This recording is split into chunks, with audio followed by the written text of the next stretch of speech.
people that manage billions and billions of dollars are sitting next to us. In this podcast, I get to share what I learn. Earning the right to have money is different than being given money. You chase a set money figure, but the money figure is just an indication of the life that you can then live around. All you care about is the people around you and the things you want to do, the experiences you haven't had. Relationships long-term can bring you things that you will never expect. There's no quick way to get rich. First time you started making money, it was with video games. Creating that thing where you can have passive income, so you can be with your girlfriend, be with your wife, be with your husband, be with your kids, be with your mum, be with your dad, wherever you want. You can retire your dad.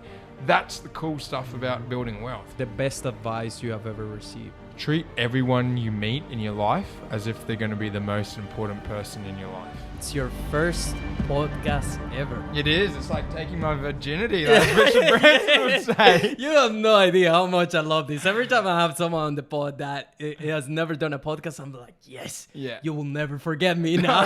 You'll be my first. Yeah. Anytime they listen to a podcast or someone asks them, they will be like, yeah. Nelson was the first. 100%. And as I was saying years before, I've spoken in front of thousands of people. Yeah.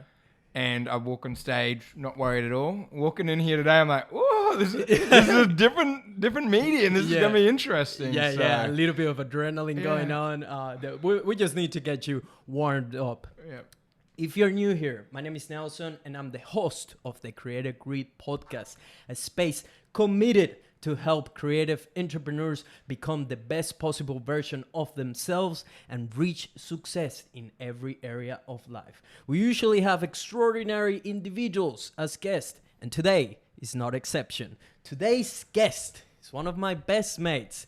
There's so much I could say about him, but also there's things that we have to keep on the low. You know, he moves like a man that knows how to conquer life. So he has his own things. We'll talk about it. But basically, he's an entrepreneur. He has been a business owner at time. He's a property investor. And he has one thing everyone on this podcast wants: financial freedom. Please welcome my brother, Darren Tonkin.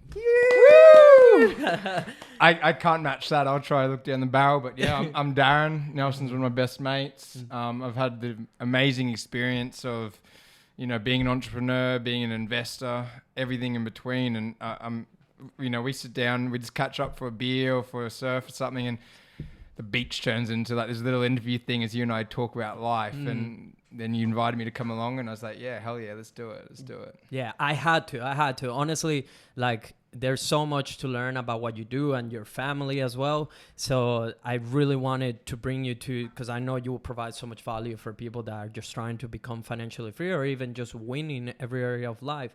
So Darren, for people that have no idea who you are, can you give us a little bit of a background, a bit of who you are and what you do? Yeah, for sure. I was almost going to drag Dad along today. And dude, I need to have him as well. I was going to tell you, I need to have your dad in the podcast. We're going to talk about him in a bit. Shout out Wayne, you're coming in. Yeah, legend, yeah. So my background, where to start? I started my first little mini side hustles, when I was at school, and that was in the online community, buying and selling online currencies, like game currencies. And then into uni, still kept doing that. That got really lucrative, right? Like, for people who don't know or game, it's sort of imagine like cryptocurrency within games, where, you save people time. And then I started other businesses. I did a social media based business, which, we've done some stuff together with Nelson and a whole bunch of different businesses. I got lucky enough to exit some of them, which is really cool. And now I'm sort of in the phase of still actively chasing every dollar and building that and building with cool people around me. And I work really closely with my father now, as he's also exited some of his businesses. And we have this passion to build and do good things, and it's given me this ability to live life, work hard. We're down to Sydney. We've got meetings all next week in Sydney, meeting with crazy people, going to conferences with people that manage billions and billions of dollars are sitting next to us. We're talking about the same stuff. And so, in this podcast, I get to share what I learn, right? Yeah. And then I go down and I'm the listener or the other person sitting there like hustling these guys, and I text them, and I was messaging them yesterday. Some people were meeting who like my mentors, and they're like, yeah, we'll chat about that here, there. And it's just such this process of going through. I look back on where I was a year ago Darren was an idiot a year ago, bro. Like, well, 6 months ago. And I talked to a lot of people, trying to get to, where I am or better than me. And they're frustrated by the rush. They want it now. And our generation wants it now. But I guarantee if you, follow steps, implement your own discipline, we'll get into that because, I love discipline. You can get there, and it takes time. And then people come back to me a few years later and they're like, dude, I can start to see it rolling, right? This snowball effect, which is wealth and passive income. It's a snowball. It starts off really small. It gets there. And once it starts rolling to decent size, you really start rubbing your hands together and you can enjoy life. So, yeah. Yeah, that's awesome, bro. And yeah, I completely agree with everything you're saying. Like, you need mentors, you need discipline, you need to work hard, you need there's certain things that you look across people that have become successful or that are well respected by people in general, and they all have these similar traits in one way or another. They all work hard, they all are disciplined, they all are willing to play the long game. That's a big one that you touch right there. Like, everyone these days wants instant gratification. Everyone wants their post to go viral right now. Everyone wants to become huge right now. Everyone wants to make, $100,000 in sales right now. But it's like, you're not prepared for that. That's the thing. You think you are, but I guarantee you 9 out of 10 times you're not. I give you a client right now to almost any filmmaker that's making maybe $1,000. I give you a client that will pay you $100K. You'll fall flat. You will not get it right because you haven't been there. You haven't built yourself to get the experience there. Step by step, procedures, discipline. Yes. Exactly what you're saying. And people panic when they get there, right? Yeah. So talking to some people that, we do some work with and invest with, and the big funds don't give you a daily update on their share price, the big hedge funds and that, because they basically say some days it's up and some days we're down 10%. Over the month or the year, it'll level out, or the quarter. But if you watch it every day, it's up, and people will panic and emotionally run away because the money dropped 20% in 1 or 2 days, but then it balances out. So going long balances out those ups and downs. So you're talking about this huge process. Same with businesses. It's ups and downs, but if you don't have the procedures in place, that discipline and aiming long, you're going to be in trouble. Yeah, exactly. Yeah, and you're not going to be prepared for when the opportunity arises. That's the other thing, timing. Knowing when is the right time and being ready to take the opportunity regardless of your fear, because that's the other thing. Fear is always going to be there. People think like, even though you can prepare for a long time for a moment, that you will not be scared when it comes. I guarantee you will have to do it regardless of your fear. You will have fear. People that fight for a living, fighters, they're always scared to get in the ring, like that. Even though they might be doing it for their entire lives and whatever, they're scared to do it. Guess what? They're just brave because they do it regardless of the feeling of being scared. Every investment or property I buy, I'm scared. Right, because in my making the right decisions, you do all the research, you do all the DD, you go through your investment counselors, you talk to the people, you travel, you meet the people you're investing with. You're still scared. Yeah.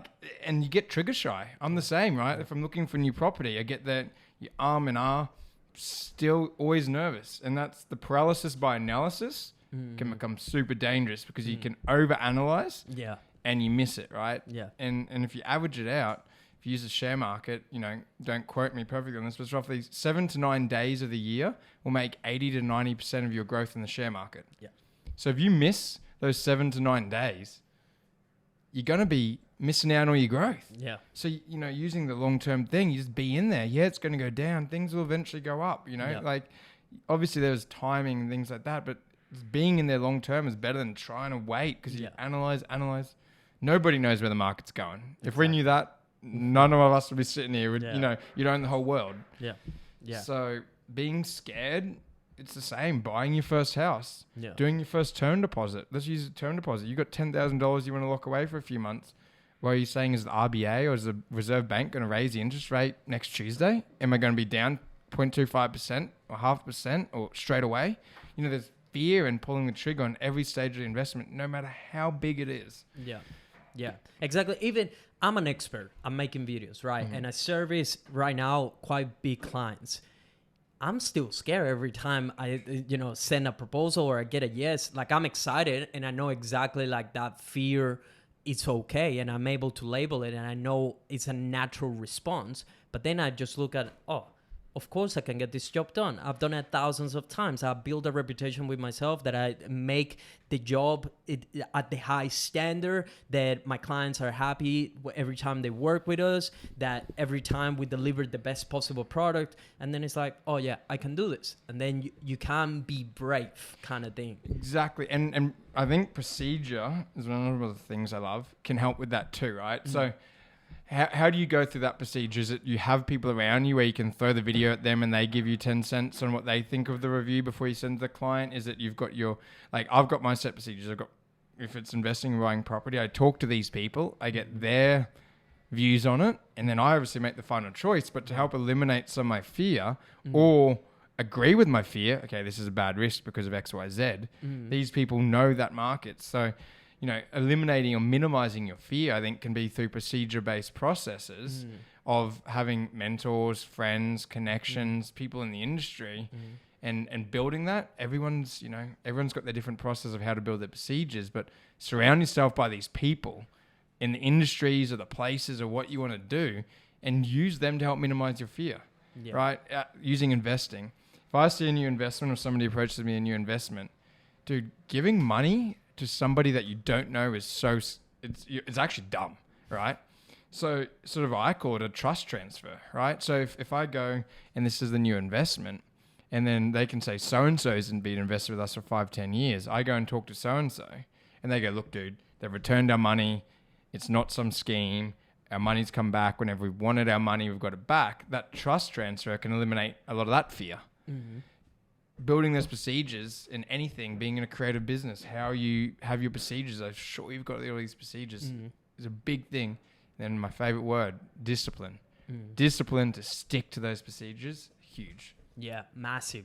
Discipline. In fact, my back tattoo is one of the tools that I have in my back is about discipline. Once I learned this concept and I applied it in my life, it completely transformed me and transformed the way I perceive the world.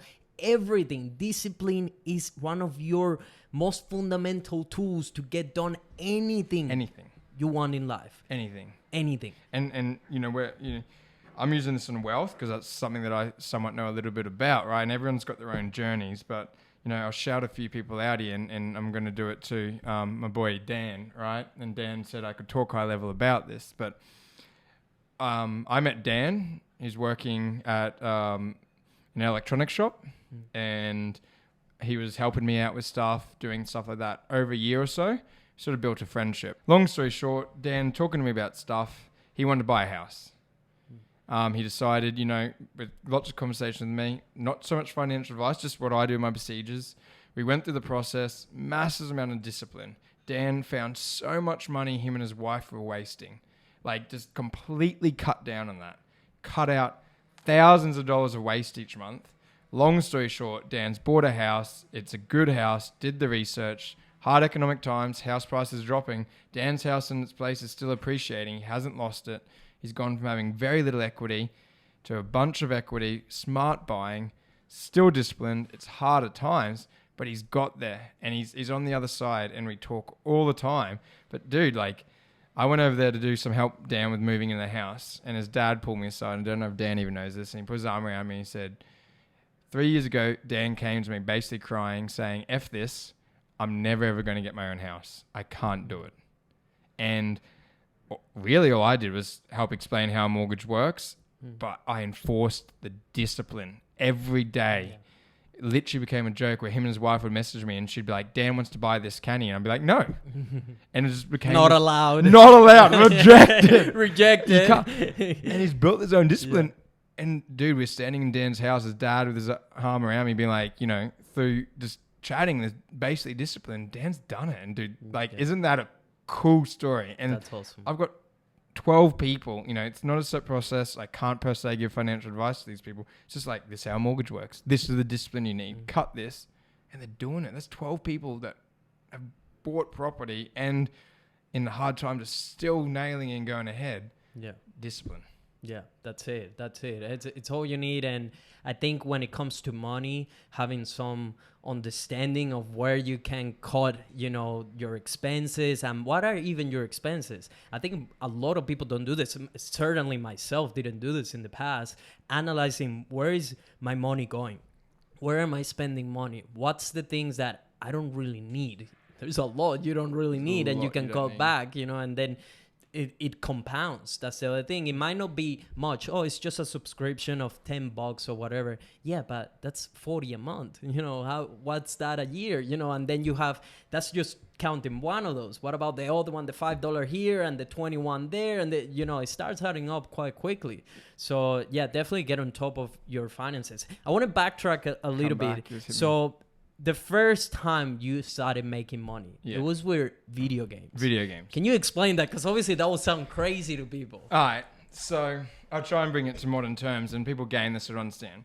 In apps these days on your iPhone, you can pay. And often when you pay, an in-app purchase, it speeds up the process of playing whatever game you're playing. So in the games I played in my youth, there's currency. In most games there's a currency, gold or whatever you want to call it.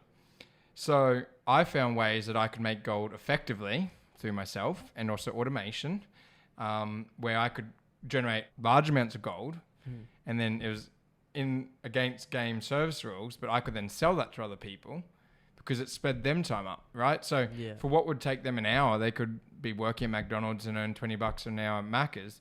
For them what they could buy for $20 from me is like 10, 20, 30, 40 hours of gameplay time. So they want to buy it, right? Because it speeds up their gameplay. They don't have to do the boring working in the game. They just get it.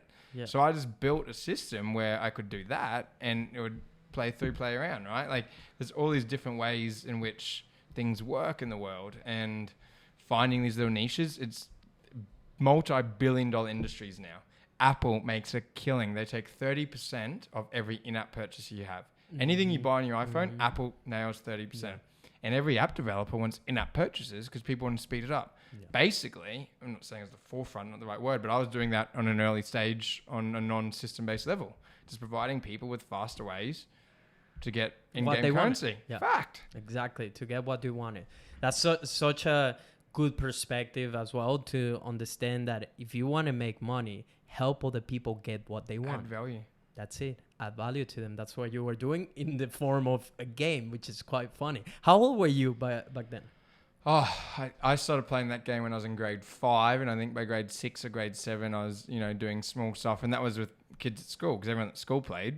Everyone plays the same games at school, and so the kids would just, do little things for me. That's when it's, give me some money for the stuff. Yeah. Like, probably get in trouble now. Sorry. But yeah, it was just like small transactions like that, Is that like what, 14, 13? No, I'd be younger than that. 11, probably 11, 10, 11 when I first started with that. That is crazy. How much is the biggest amount you ever made through the game? Or even like the entire amount of money you made throughout? Well, I'll do more like when there were new versions of set games coming out, overnight I could go to sleep and wake up and probably have $10,000 of no way. That's crazy.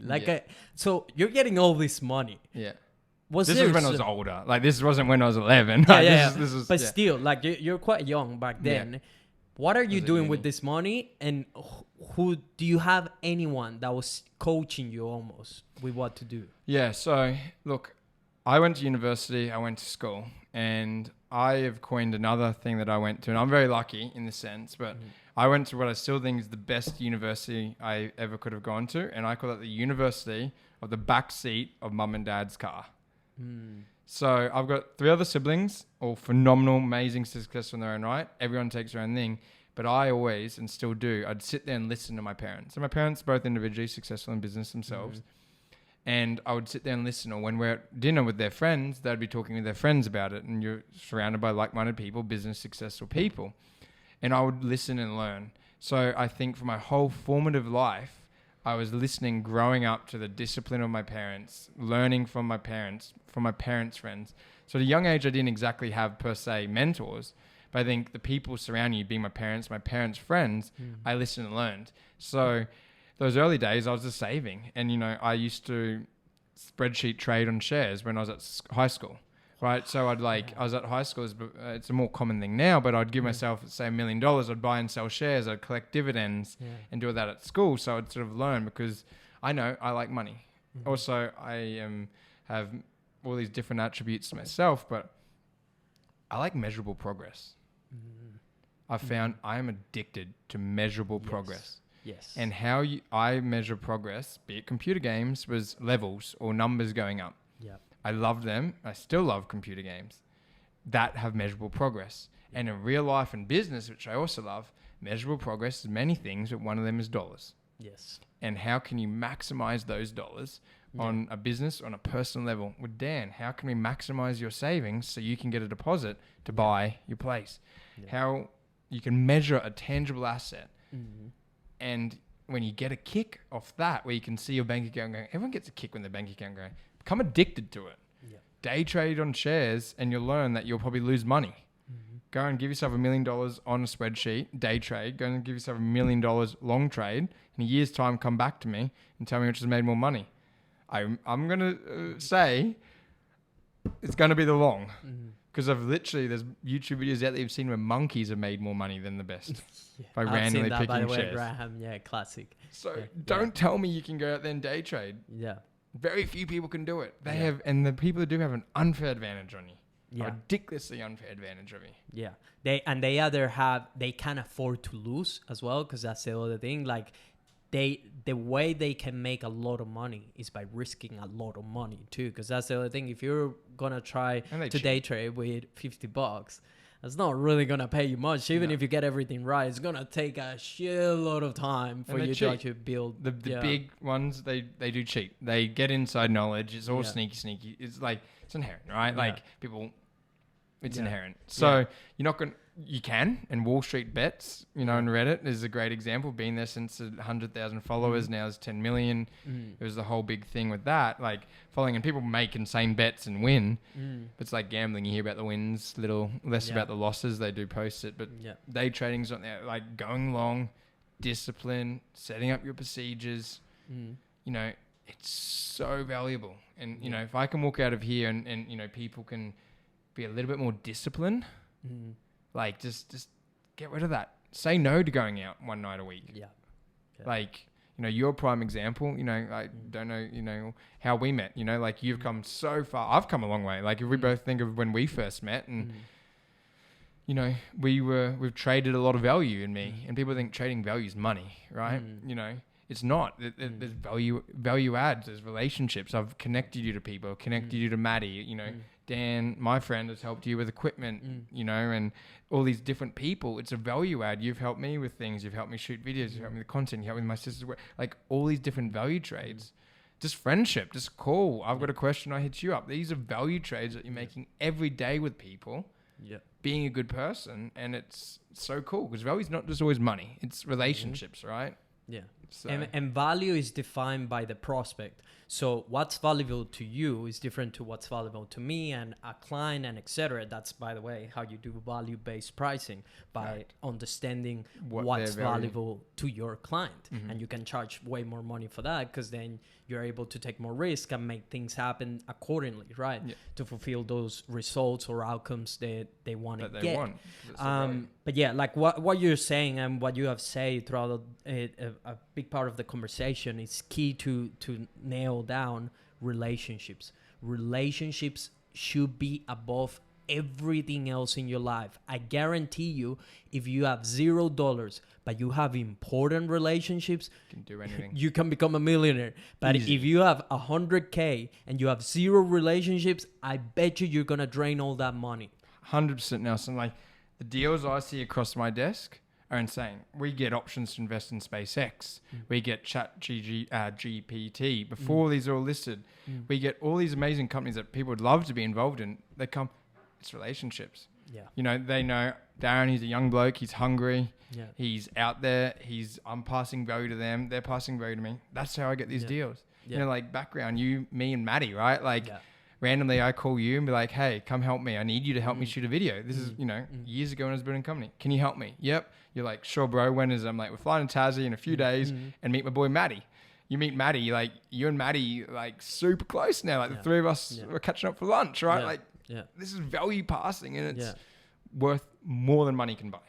Yeah. And my relationship with Darren, or my relationship with Maddie, which came through Darren, is worth to me more than any Anything. amount of dollars, the relationship I have with these two, just to give an idea. And I want to add something to that little story. So the way we met was through another Venezuelan friend of mine. Shout out to Juan.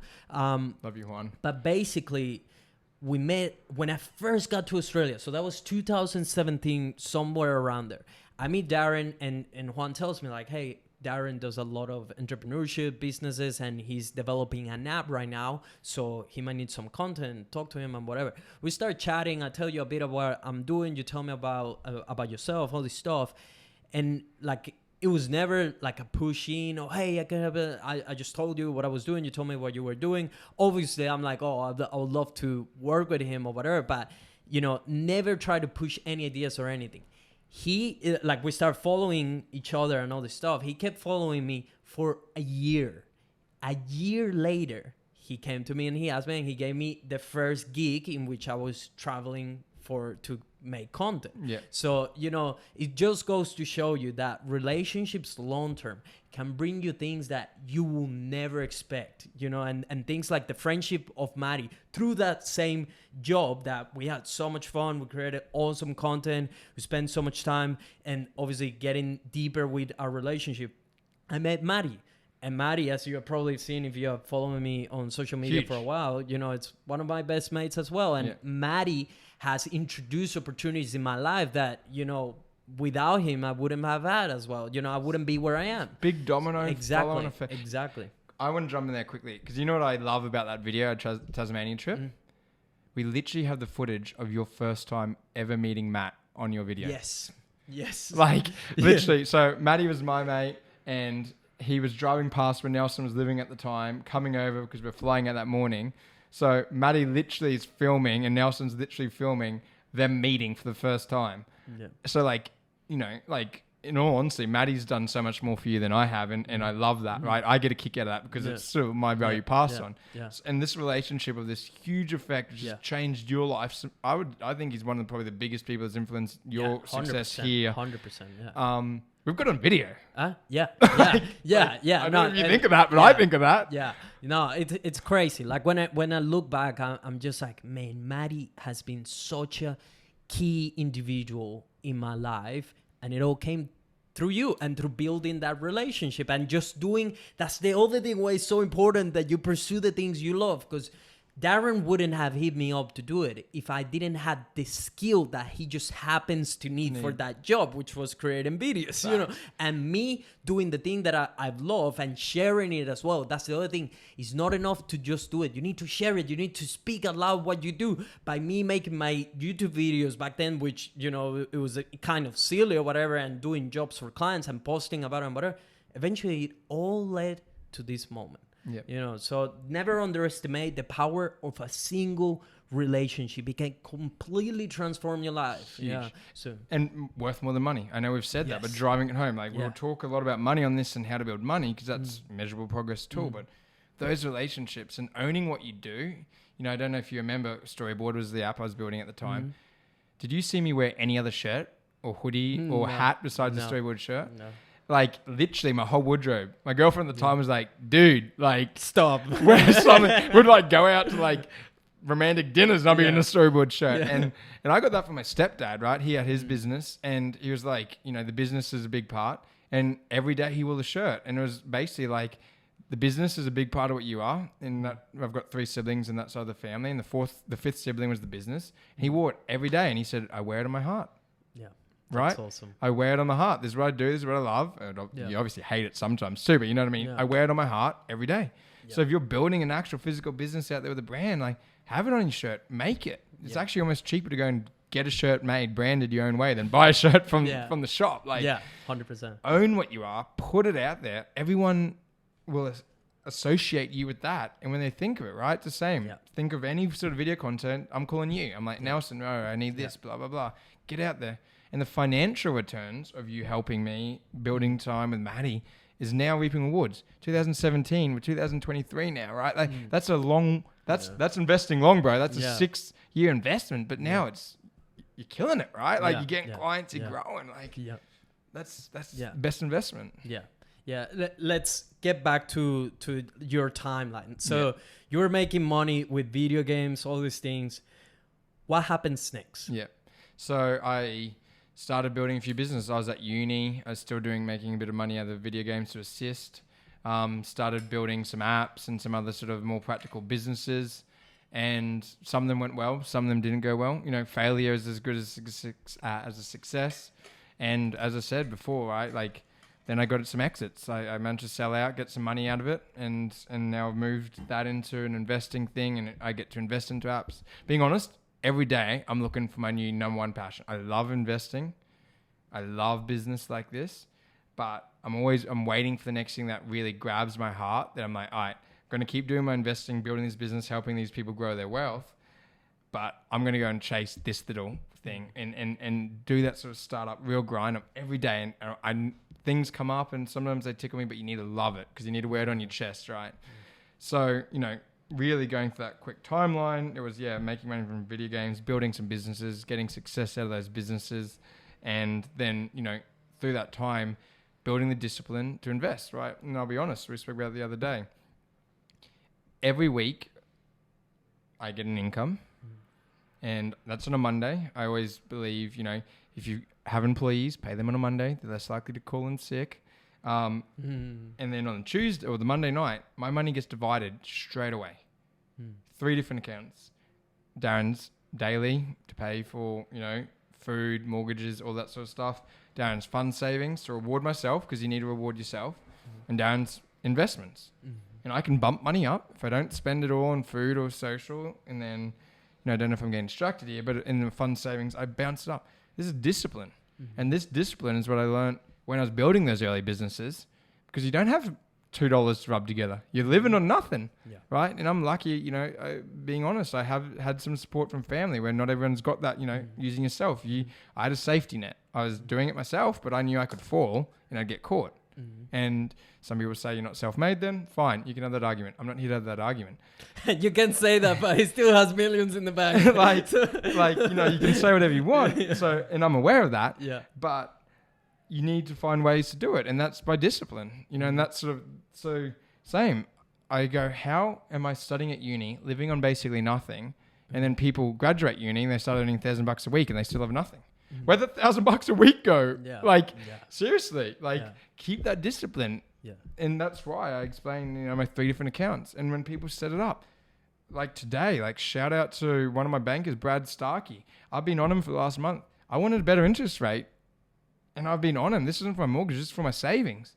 And I on him and he got back to me today and he got me a big bump up. But I've been driving it. That's a discipline. I want a good rate.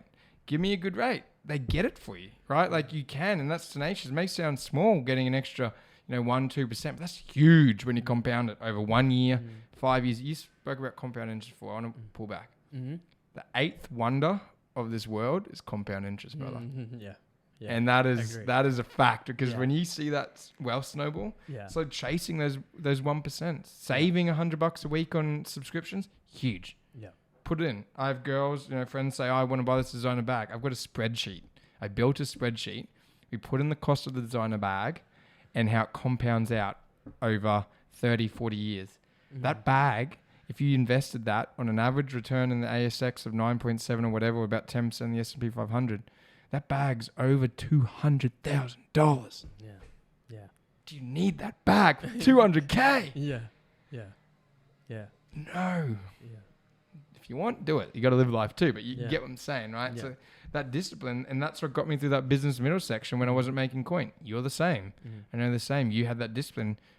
I've said to you, like, being honest, I've sat you down a few times and I've seen you struggling. You've told me, like, dude, go work as a dentist. Like, I always believe in the dream. And, you know, I was never telling you not to follow your dream because I 100% hate that. But I knew when you had hard times, like, dude, like, let's have a conversation. What's best for you? And to your credit, you stuck it through and you've got there, right? And people doubt. And I believe in you and I believe in Juan. And you know, like, to the levels in which I believe in you guys, right? We can't explain. But you stuck it through and you found ways. Instead of going and working a day, a week or something, helping in a dentist clinic, you said, no, I'm going to minimize my costs. I'm going to live tight. I'm going to find people that can help me, like me, like Maddie, like people around. and you got there. And that's the journey. So I did, using you as an example, I hope that's okay. Yeah. I did the exact same in my businesses, and then all of a sudden you get this moment where people stop saying it's not going to work, and follow your dreams, right? Like, improve it, and you got to do ways around. When I was building my businesses, I had passion businesses that I believed in, and I had businesses that were there just to provide money so I could afford to do these other businesses, right? And you've got there, I've got there, and everyone can get there. Yeah. It's a discipline, but we find ways to minimize and get through. Yeah. And that what you touched, that's important as well for people to know as well, because you have followed my entire journey in a way, and you knew some of my dark times. Bro, I was there for the dark times. I was like, I have a screenshot that I mentioned before, the $52 something in my bank account. That happened like 3 times. Yeah. Where I had no idea how the fuck to make money. I have no idea where the next client was coming. I had no idea what to do, but I just stuck to it. I said, I'm going to make it work. I had no plan B. I've never had another plan B since I quit dentistry to do this. Whatever, dentistry will always be there. I could always get back into it if I really wanted. But why now? Because you made it, right? You've paid the price. To me, it was always like, no, is this or die trying? That's the way I've seen it, and that's why I'm able to make a full-time living now, years later. Because it sucks, I'll tell you that. You were mentioning about cutting costs, all this stuff. Man, for a long time, I was eating just fucking pasta with tuna because it was the cheapest you could get, the fastest you could make it, so I wouldn't even waste time. Just travel between jobs. I was doing 80 hours of hospitality and still find time to train, to take care of myself, and then to fucking learn how to put videos together. Right? Like discipline, not going out, not really spending money on girls or drugs or anything like that. Just sticking to what I wanted to do. I wanted it so badly. And right now, I'm just so hungry to become financially free. That's why it's going to happen. I'm going to be a millionaire as well. I want it. I want the freedom. That's it. And I believe you. And I would invest in you. You know what I mean? Like, and the $50, I remember I was there and the conversations, and to your credit, and, somewhat, I said sometimes maybe you need to do something else. Look at around it. You stuck to it. Yep. And I also offered you a lifeline when you were there. I said, Nelson, if you ever really stuck, you can come to me and I'll help you. You never took me up on that. You did it your own way. Yeah. You knew you had a fallback. Well, not, you're correct. You didn't really have a safety net. But if you ever on the street dying, you knew you could give me a buzz and I could help you, right? But you did it yourself and you stuck through. And, procedure, discipline, I love them. They're my key words. You hear them all the time. You built that, right? And you did it your own way, and you can call it all different things. But you did it. People call goal setting, manifesting, whatever you want to call it. Call it whatever, but build those, and you'll do it. And it's stick cool to them. Sitting stick back. To them, yeah. And what you said as well, key and measurable progress. That's very important, because otherwise you won't know exactly where the island is. You can leave the shore on your ship. If you don't know exactly how that island looks like, you will never get there. You might get close, you might go by, but you're not going to land on it. So, know exactly. If you want to lose weight, how many kilos? Make a plan for it. How many kilos exactly you want to lose? Is it 10? Is it 5? How are you going to do it? Make a plan for it. But before, it's not as important the how, it's the what. So define what you want. You want to become financially free? How are you going to do it? Make a plan for it. What's financial freedom? Is it $1 million in network? Is it $1 million cash? Is it $10 million? Is it 100K because you have a low expenses? What's financial freedom to you? Define it. How many clients do you want to have? How big do you want your video production to be? How many YouTube subscribers and do you want? Fall in love with that process. Yes. Exactly. You've fallen in love with video creating. Yes. If I said, Nelson, I'll give you $1 million to never create a video again, you'd kick me out. Yeah. Because you actually, I know you want the money and the financial freedom, but you love making videos, dude. Yes. You literally love doing it. And here's the thing, because I believe so hardly and strongly in what I'm doing, I know that $1 million, it won't be nothing. It's going to be nothing. I'm going to make a lot more by using my skill and my passion. And you love it because when you're doing it, you're doing it. And I see a lot of business owners, a lot of successful people.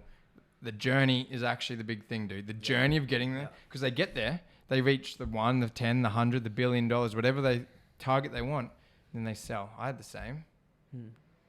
Dude, you walk out there and you're like, okay, what now? Right? it's a very hard process of figuring out what you do when you get there. And that's where you need to have all your goals. Because if you just want $1 million, you get to $1 million, you realize you want more. So if you love the journey, it's the same journey you keep going on. You can sell a business and then you start something else. You start investing. You find your next passion. Find the journey of what you enjoy and get there.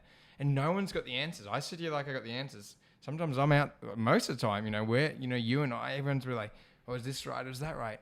It's that fear, that bravery. Nobody knows 100%. I can tell you that, bro. I can tell you what worked for me might not work for you, might not work for you. What worked for Nelson might not. But you can take a little bit from us. That's it. Take a little bit from somebody else, bring it together, create your own procedure, and you can do it. But I can tell you, discipline is going to be one of the number one things. Discipline and procedure. Set it up. Agreed. And go for it.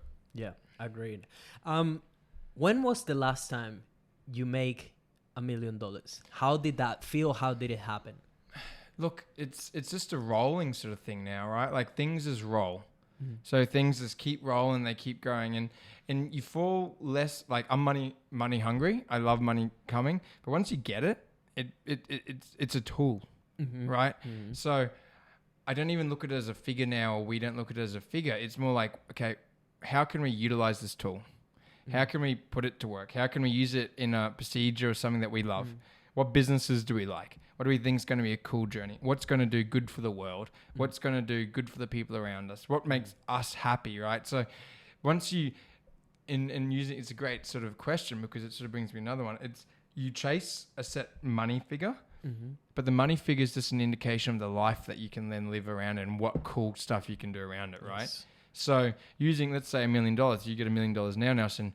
I don't think you're going to change your life much. You might live somewhere different. You'd probably buy some investment properties. You'd retire your father. I know that's one of your big goals. And you'd probably buy some properties, leverage them to pay themselves off to grow bigger.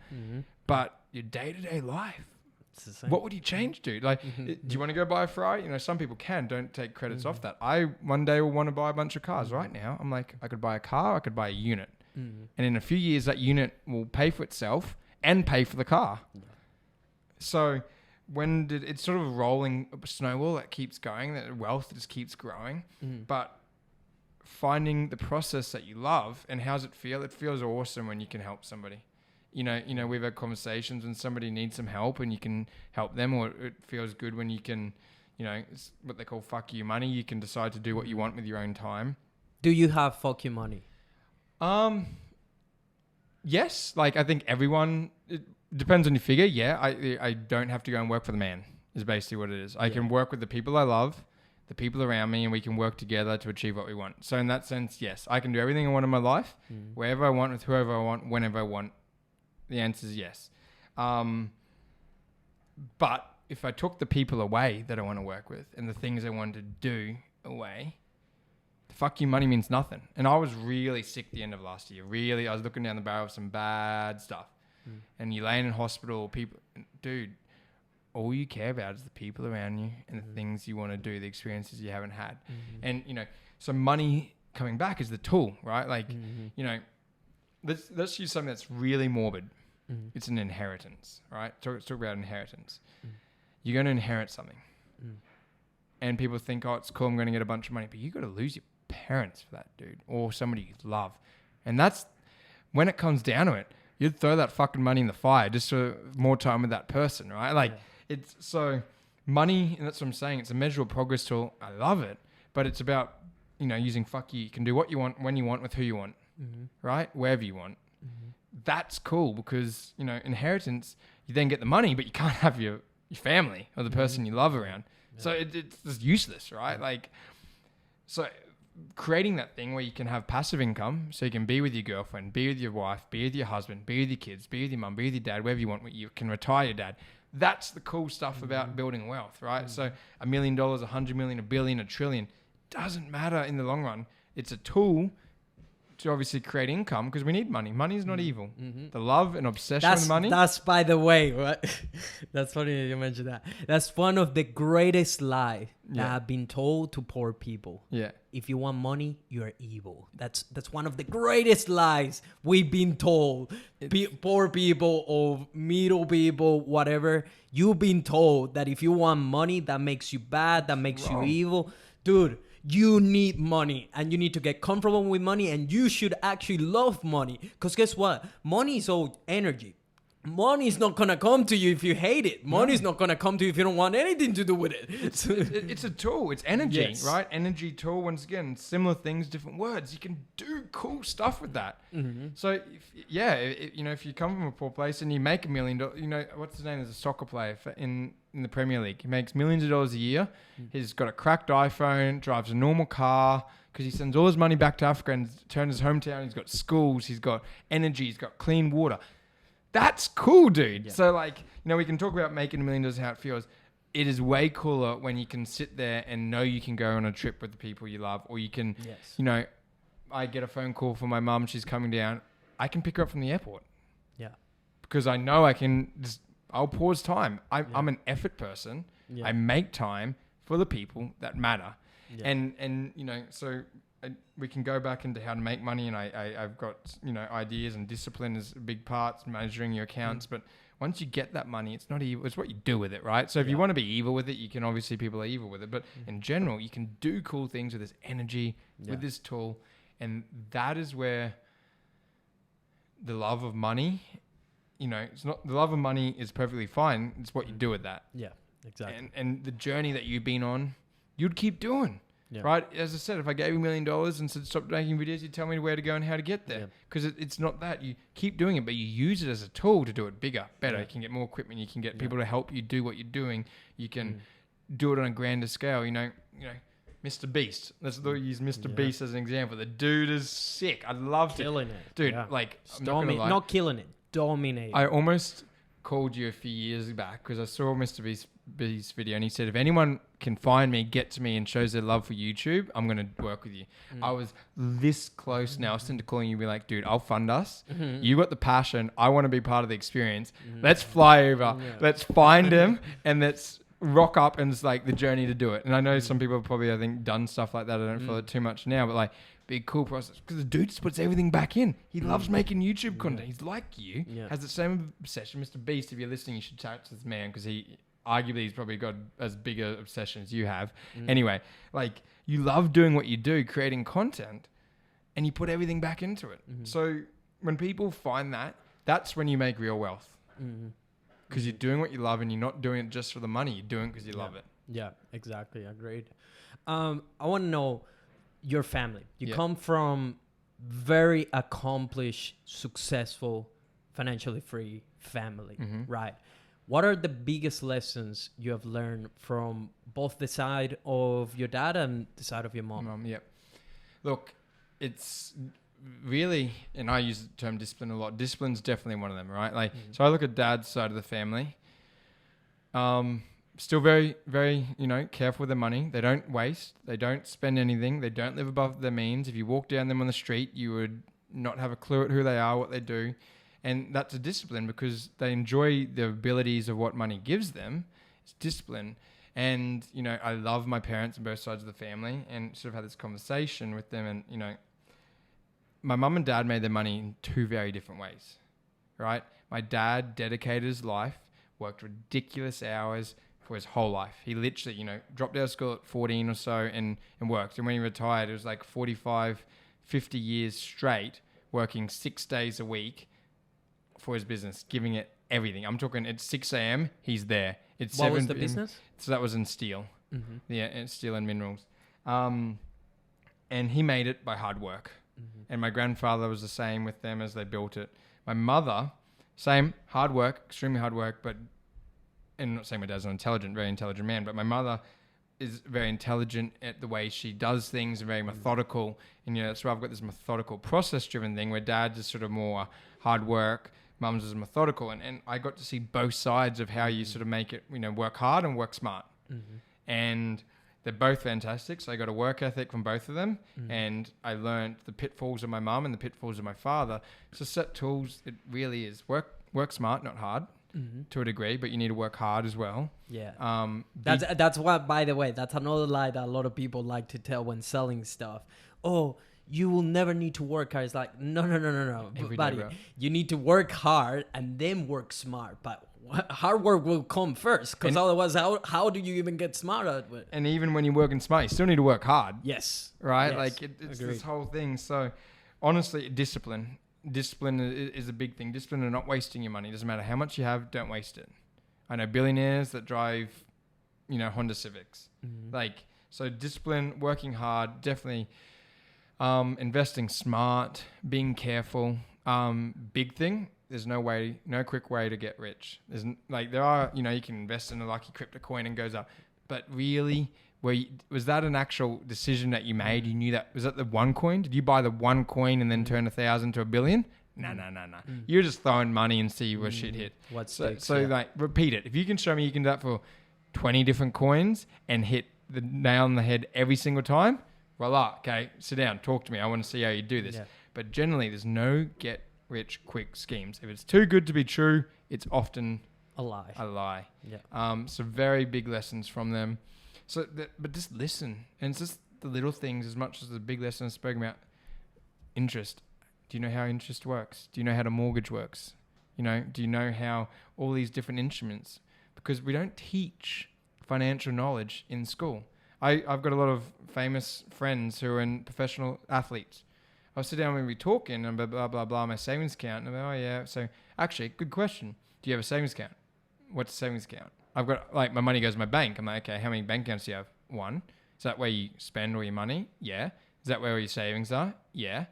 So in other words, you don't have a savings account. No, what's a savings account? It's where they pay you money for your money to sit there. Oh, how much do you get for that? Oh, we have conversations. Right now, it's 3, 4, 5% depending.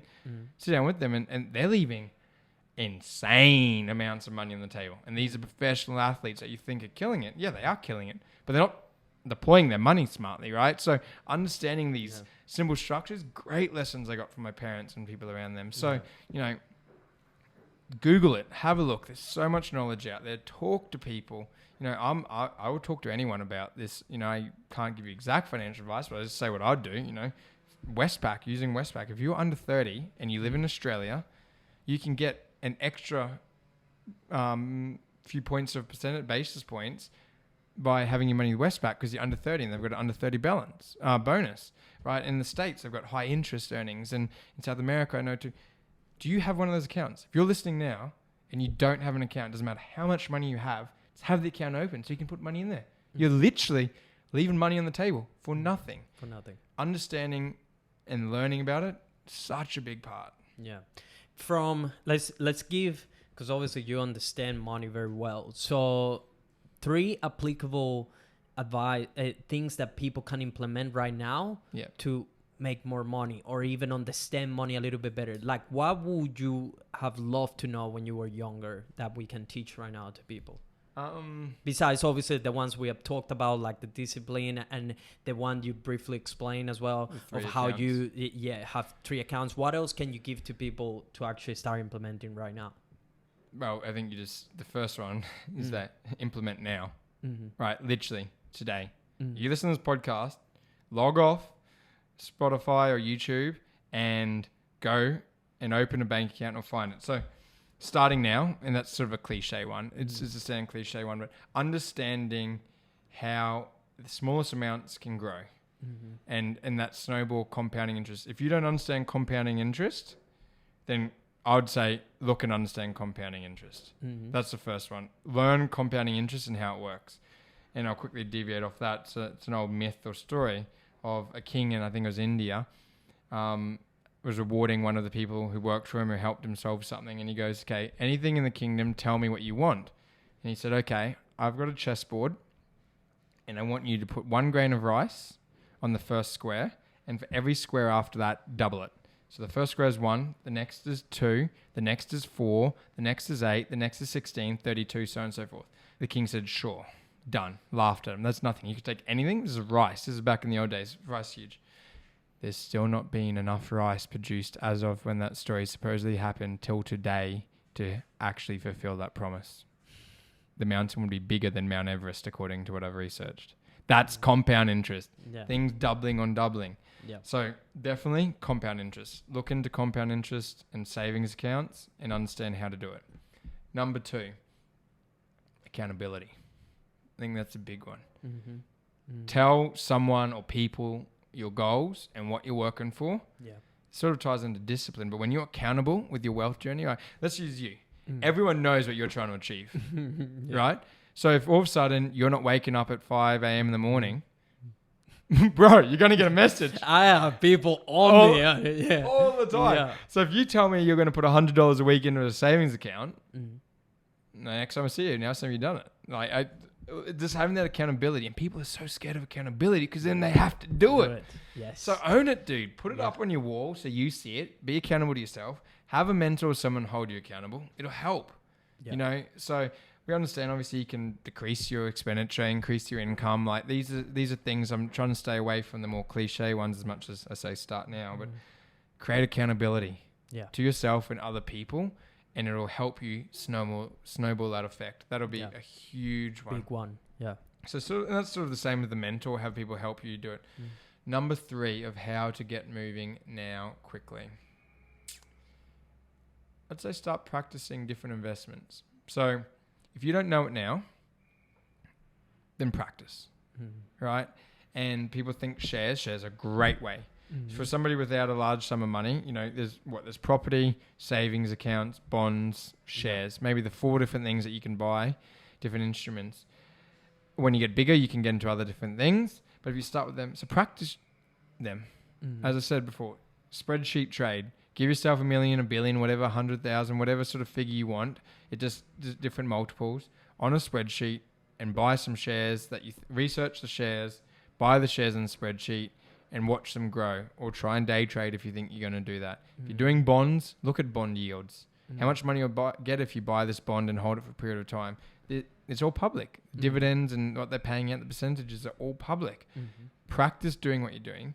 So if you go through that process and you start saving and then you get $10,000 and you decide you're willing to go the next step, you've done your research. You've done the process with fake money, but you can actually do that because this is part of your journey of learning finance, right? And there's people out there who know so much more than me. Actually, I know nothing compared to most people out there, right?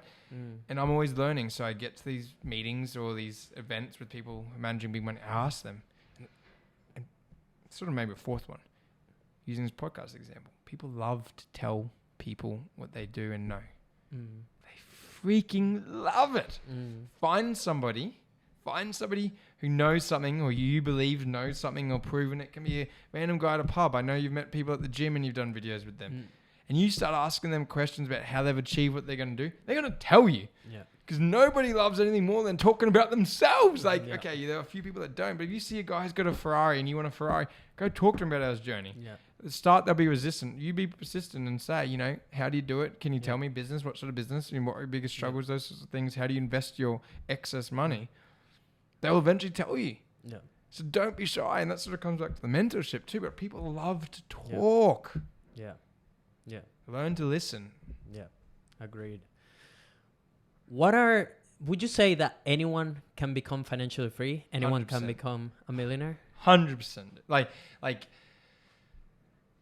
without a doubt. It doesn't matter where you've come from, what you've been through, we're being honest about, I'm Australian born here, using you and using Juan, or using you even better. You've come from Venezuela. It's a hard journey over in Venezuela. What's happening there, what you've built out of, you've moved to a different country, you've struggled, you've had $50 in bank account. Anyone can do it. It's not about who can and can't do it. It's about who's willing. Yes. Who's willing to pay the price? That's because there's a price, and you spoke about it on some of your early content. For you haven't seen your family in a long time. That's a huge price to you. I know how much you love your family. And that to me is worth more than any amount of money I will ever make. Those almost 7 years now are gone. I'll never get that back. But that's the price I have to pay because the mission is bigger than myself or my feelings or what I want. And you'll get there, but you have to pay a price. Yeah. And everyone has to pay a price. And if you're in a relationship or have a wife or kids, they got to, you know, or a husband, if you're a woman, they got to be willing to pay the price too. Yeah. And you know, using my journey, I paid the price with my parents, you know, with their success, and people pay the price with my success, the people around me, because my parents weren't always there. They had business stuff they had to do. You know, they had distractions, and we, you know, mum's side we joke it's the fifth kid was their business, you know, and dad was very committed to his business. And these are prices that it's not only you pay, but your kids will pay as you chase that journey. And being aware of that is an important thing. You know, I've had relationships end because of my, you know, chase for financial freedom when I was younger. I've had friends, you know, that you grow out of touch with because they go down different paths in different ways. So these are all prices that you're willing to pay. So yes, you can do it. You can start now. Best thing, start your research if you know nothing. If you already know stuff, start the discipline. Because if you're not already on the journey, or if you're on the journey, increase it or keep doing it. The discipline to keep going when it gets tough. But anyone can do it. Anyone can do it, dude. And I actually think the creative industries is going to be a booming industry now. Yeah. Because you can, AI is coming in, and it's going to take things, but there's more automated jobs. It's really hard to create something that's purely humanly creative.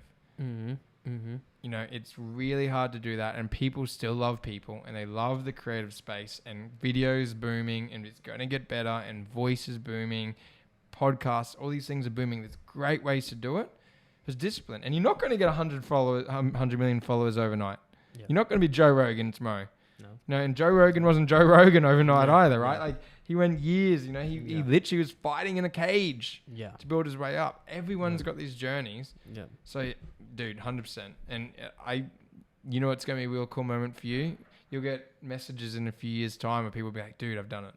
Listen to your podcast. Yeah. I've done it. That's one of the most fulfilling things. And that's why I'm doing it now, because I'm not a millionaire yet. And everything will be documented, you know, like from day zero, when I had zero money, zero English. Yeah. I could barely speak English. I don't know if you remember this, but you know, like I've seen it develop.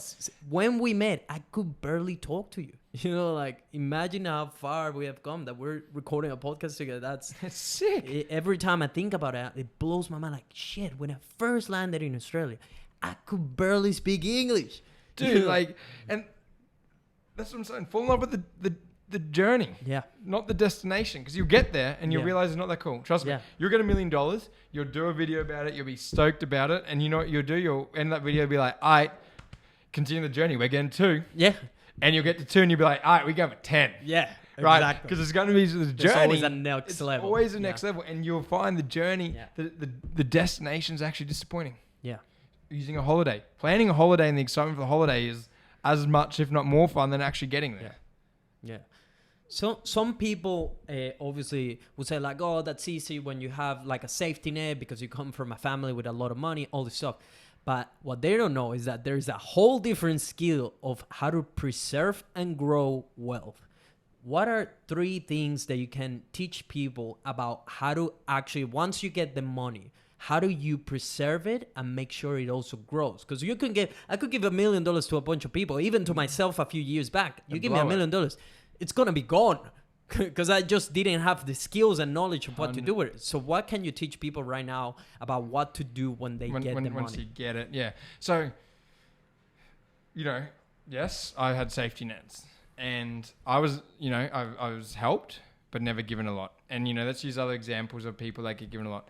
A lot of people who have a lot of wealth and not a lot of purpose or their own drive, they get distracted. Drugs is a big thing. The amount of celebrities who earn millions, tens of millions, are famous and loved around the world. How many of them overdose on drugs, depressed? It's sad because, like, there's not a purpose. Everything's easy for them in life. Yeah.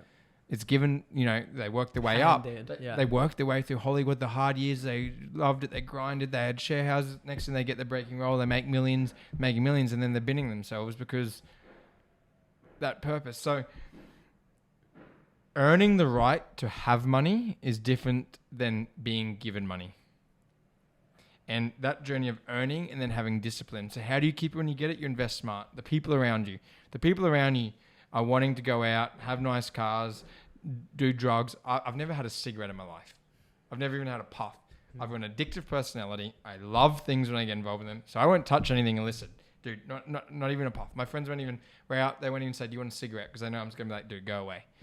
Like, stay away from people that have really bad addictions. My friends smoke, I like, that's fine. Yeah. But the people who are around you is the quickest way. And when you get money and you get a car and you get a house, if you're male or female, men or women will attach to you and they'll start draining.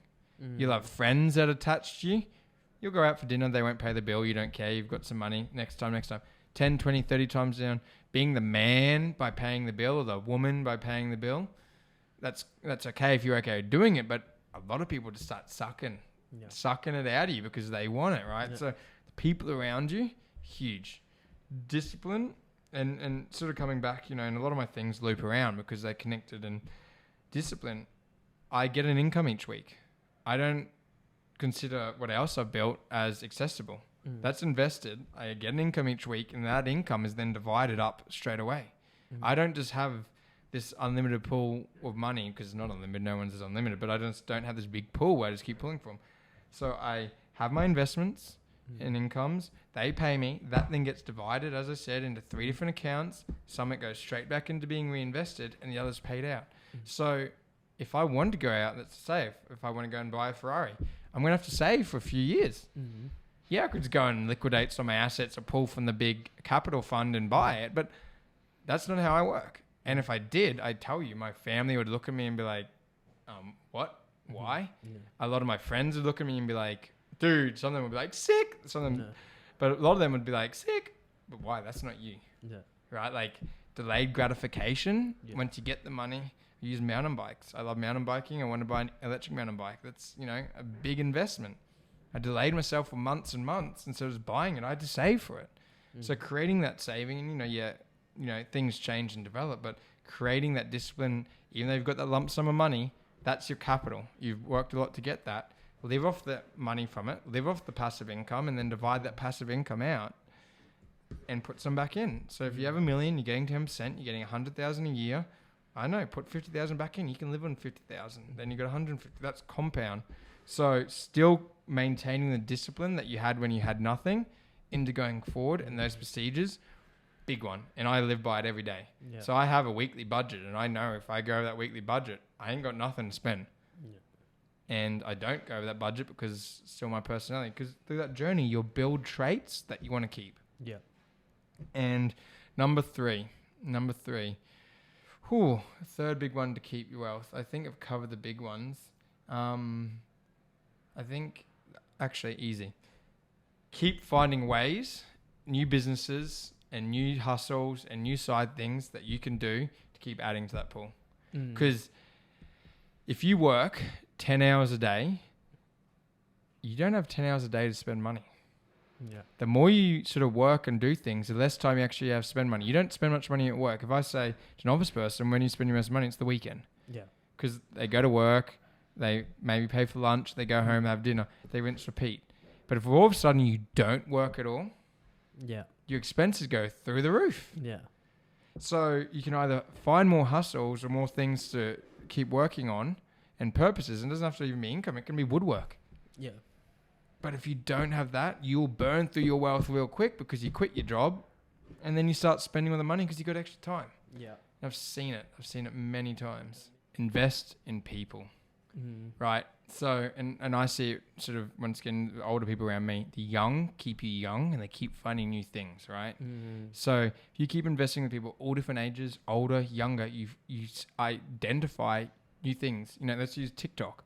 TikTok is a newer generation thing, right? Like in me being slightly older and you being slightly older, TikTok wasn't new, but it's huge in the younger generations, right? The new things coming through that if you don't keep investing in your relationships and the people around you, they don't come up on your radar and you miss these huge opportunities.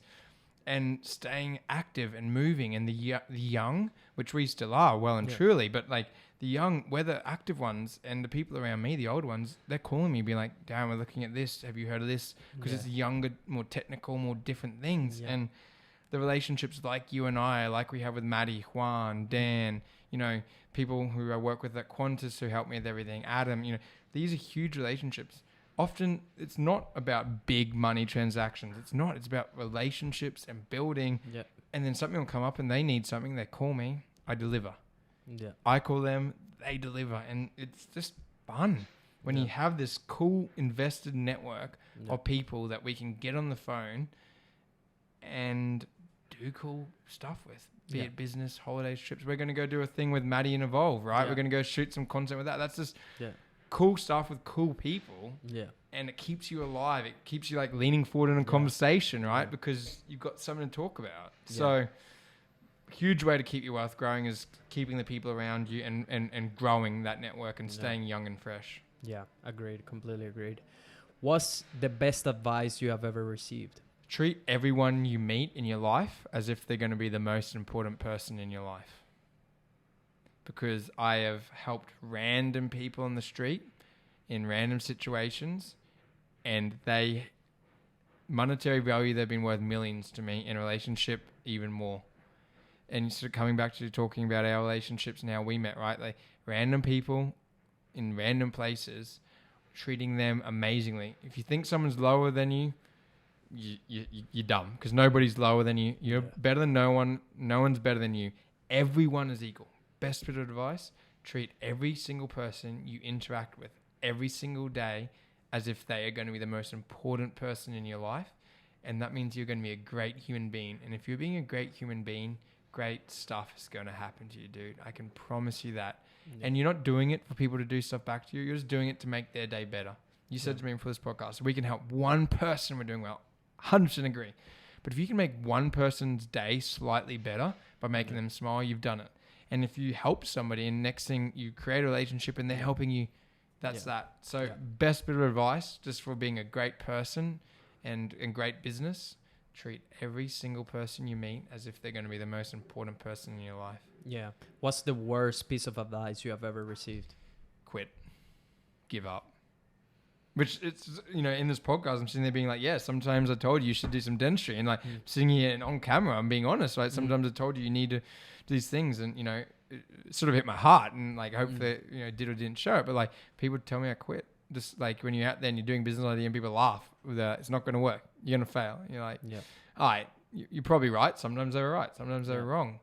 But the worst advice is quit, because once again, the journey of doing anything is where you learn, meet people, build relationships. So the worst bit of advice is quit, was give up. And I didn't listen. Sometimes I should have, sometimes I shouldn't have, but in general, just never listen. Just keep doing it. If you believe in it, the worst bit of advice is to quit. Yeah, that's it. And first of all, quitters. I cannot stand quitters. I hate quitters. I don't want to do anything with quitters. I don't want to talk to them. I don't want to surround with them. I don't want to know what they're doing. I don't want you even close to me. No, that's energy that also gets contagious when people are used to quitting. Like, it's so normal to them that anything they start, they're like, oh, that's enough. Yeah, I gave it a good try. Or it's like, hard. I can't do it. It's too hard. It's too much. Like, dude, I want nothing to do with you. I just want to surround myself with winners and champions, and you should do the same. Stop hanging out with quitters. That will eat you. They will make you quit everything. And like, you start hanging out with them, next thing you know, you're quitting absolutely everything in your life. You don't go to the gym anymore. You don't eat healthy. Quit. Yes, it's the option that is always there. Quitting is always accessible. So it should be your last resort. And by the way, it's not even quitting. You just need to be adaptable. You just need to know when to pivot, when an idea is not a good idea, or when a business, it wasn't as good as you thought it would be, or when do you need to start changing the type of clients that you're targeting. 100% agree. That's it. Different words. There's a difference between quitting and stopping when you're ahead. If you realize you're on a sinking ship and you're still trying to row, bro, you need to get out. Yeah, exactly. That's not quitting. Right? Quitting is when it's too hard because it's too hard. Yeah. You just need to put in too much work. If you're on a boat and it's sailing fine, but the waves are too big, using your analogy to get to the island, and you just like, oh, I'm tired, I give up, that's quitting. Yeah. If the boat is literally sinking, there's a story of that, and, God keeps sending ways to help, and the man's like, I'm not a quitter, I'm going to keep doing it. God, why didn't you help me? Well, I sent you ways out. I sent you ways to pivot. Yeah. So there's a difference. You didn't take them. You didn't take them. So really careful on deciding what's quitting and not quitting. But when somebody's quitting and it's just quitting because it's too hard, they can't be bothered, is very different. And the only person you can really tell the truth is yourself. Yeah. So you got to be honest with yourself. Yeah. And if you can look at, I spoke about accountability, if you can look at somebody's account and be like, Nelson, I stopped doing that because I was quitting while I was ahead, or it wasn't right. Yeah. It's so different between, I gave up because it was too hard. Yeah. You have to have some self-awareness and know, like, they ask yourself, because no one will know better than yourself. Ask yourself, look at yourself in the mirror when you feel like quitting and ask yourself, have you done everything you could possibly do to make this thing work? And often the answer is no. Often the answer is no. Or ask yourself, like, do you think you could do this? Is this sustainable? Can you do this forever? Because that's the way I look at making contents, making videos, telling stories. I've looked at myself in the mirror and questioned when things were really fucking hard and I wanted to quit. By the way, the feeling of wanting to quit is always there. Yeah. It's not that you don't have it. It's just that we Every choose day. not to use it. We choose not to quit. That's it. So, but you have to have self-awareness. Look at yourself and ask the question, is this sustainable? Can you do this? Is this your passion? Do you feel fulfilled? It comes together. Yeah. You're right. But if you have those people around you that just want to give up when it's hard, I'm the same. Yeah.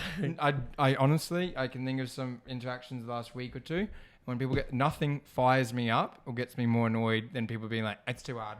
It's too hard. Yeah. Like, because, and if it's people you love in your life and like they actually are a big part of your life, that's when you need to get in and support them and you need to talk them through it. Yeah. And I tell you what, they come back after and they love you for it, or they're so thankful for you, because everyone gets down. Yeah. So, wring their neck, be hard on them. I've had a few hard conversations with some of our friends where they're doing the wrong things and getting distracted. And I tell you what, a few weeks later or time, they come back to you, they thank you because they realized they were quitting something or they were doing something wrong. So be loving. And I'll be honest, I've lost some friendships when I've told people some hard truths. They've asked me a hard question. I've given them a hard truth and they don't like it. And they've wanted to quit and run away because of it. And I've just said, look, like, X, Y, Z and what I believed. Mm-hmm. And most of the time people come back. If you sit down and think logically and rationally through it, they come back and be like, dude, you're right. Yeah. Our conversation is good. So, don't quit. If things aren't the right, move. If people around you are quitting, either get rid of them out of your life. If they're not people you can get out of your life, then help them stop being quitters, because that's when you're changing somebody else's life. Yeah. And there's, as we've said, nothing more rewarding than when you can get in there and be like, I've helped you turn your life around. Yeah. That's bank. Yeah. It's more than money can give you. That's the satisfaction. It's almost argue possibly the most selfish thing. I look at myself and be like, I spend, I'd say 50% of my time helping people. Yeah. Like, not even joking. I don't get any financial return from these people. It's not about money. If I'm helping friends build their wealth or things, it's nothing about money. I don't want anything except their friendship. And I sit back, sometimes I get off call with them and I know they've made good decisions, they've succeeded something. And dude, I've made more than what they have because I feel so freaking That's it. good. It's about the feeling that you get in return. And it's the same for me. The reason I do all this stuff, ultimately, is not really money. I have to find ways to monetize the things that I do. But ultimately, like me even coaching this kid that is working with me and all this stuff, like, and being able to pay him and all these things, like, it just fulfills me so much, like knowing, and even when he comes and he'll tell me, like something that he learned from our interactions, or just seeing how his perspective has changed, how much he has grown, or, a couple of other people in my life that, they started implementing some radical changes in the life through a conversation I had with them or some sort of impact that I had to get started that ball rolling, and then they kept it. I'm just like, yeah, that's awesome. You feel so good because, dude, the impact. I watch YouTube on this stuff, right? And you see on YouTube, like, comment, subscribe, right? Never said that in my life. I've said that on camera. It's cool. But I really get into the comments of these videos when people come in and say, this has helped me. That's helped me. And as a creator, I reckon that would be like the coolest thing when somebody drops and goes like, Nelson, and 100% of this podcast isn't going to be 100% applicable to everyone. But if one line Nelson or I have said, one thing, like, and you drop that in a comment, That's worth more than, you know, Yeah. or if you've had a success story, right? And I'm not doing the like, comment, subscribe thing for you. I'm saying like how people can feed back. And I'll throw it out to you. I'll throw it out to people, anyone who listens. If anything I've said or you want to chat to me more, have an email, I'm not putting it out there publicly, but if you comment or throw Nelson a DM and Nelson thinks it's somebody that's worth having a chat to me, like Nelson can connect us and I'll have a chat to you. And it's literally just like, all right, what do you want to talk about? This is what you're working in, this is where you're at.